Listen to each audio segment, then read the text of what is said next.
Hi, I'm Matt Ketman with Time Magazine. I'm here today with Robert Kiyosaki.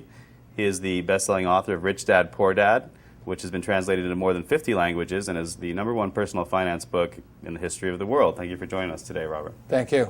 This question comes to us from A.J. Gupta from Grayslake, Illinois. If you did not have the rich dad in your life, what would you be doing today?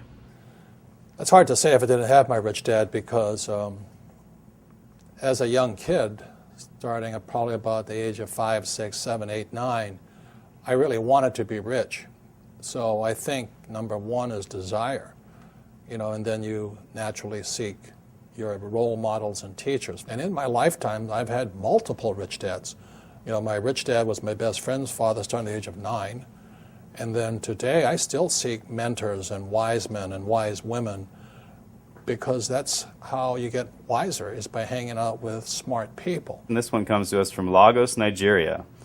What made you write Conspiracy of the Rich? It goes back to why don't we have financial education in our schools? I mean, good question, right? Right. And how come the tax laws are different for different people? There's 4 things that make the most 90% of the people poor. Number 1 is taxes. 2 is debt, the college loans, house loans, car payments, credit cards. 3 is inflation. Everything goes up because taxes go up. It's not because things are more expensive. There's taxes. If I have to pay more taxes, I have to pass that on. And the 4th thing that makes people poor is a retirement plan, that 401k or the IRA or the SIP.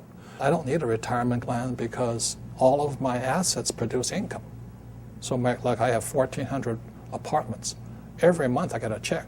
Why do I need a retirement plan?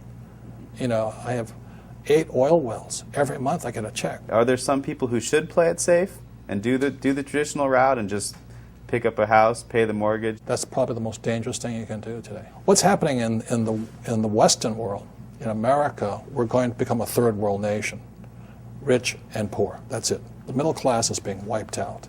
So the people in the middle, whoever's left in there, will be the ones paying the taxes, the debt, the inflation. Right. The middle class is they're the pack mule. Is there any way a government can help this, or is it really based on the individual to come up? You have to decide which side of the fence you're on, rich or poor. Yeah. Make up your mind. Yeah. Make up your mind. I made up my mind. It's rich dad, poor dad. I want to listen to my old man, a PhD. The government will take care of me. You save your money. And as you're saving your money, the Federal Reserve is printing trillions of dollars. How stupid can you be? And invest your money for the long term in a well-diversified portfolio of mutual funds, send it straight to Wall Street so that they can pay their brokers $10 million a year bonuses. How stupid does a person have to be? Wake up. Do they teach you that in college-level economics or no? Hell no. Are you kidding me? Absolutely not.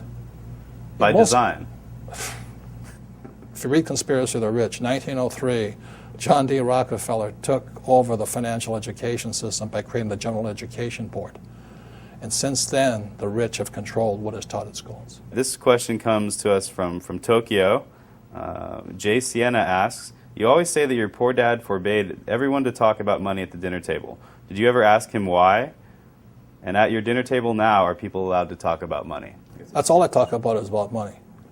Tell me something money does not affect. Does money affect education? Absolutely. If you have money, you can go to the best schools. Look at George Bush. Right. This one comes from Laredo, Texas, from Steven San Ramon.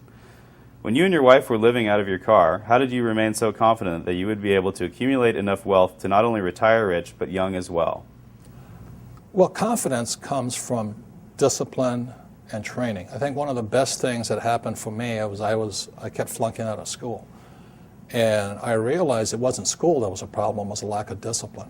And so that's one of the reasons that I went to military school. The military trains you that there's 4 strengths. There's mental strength, emotional strength, physical strength, and spiritual strength. So that's what kind of kept me going. Is there a time to bail out on a project, though? When... That's not in my vocabulary. Yeah.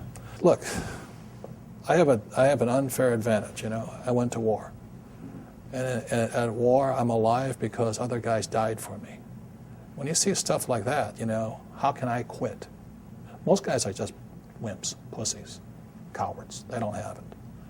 So they should get a job. Muhammad Zafar asks, is it possible for a person with no money and few resources to still make a fortune? How? Get off your butt. You have to get smart. You have to look for teachers. I mean, it's pretty obvious. Like I said, you know, if you want to be a mechanic, you go hang out with mechanics. You know, you want to be a school teacher, hang out with school teachers. Right? It's really simple. I mean, and it takes determination, discipline, drive, correction. Can't quit.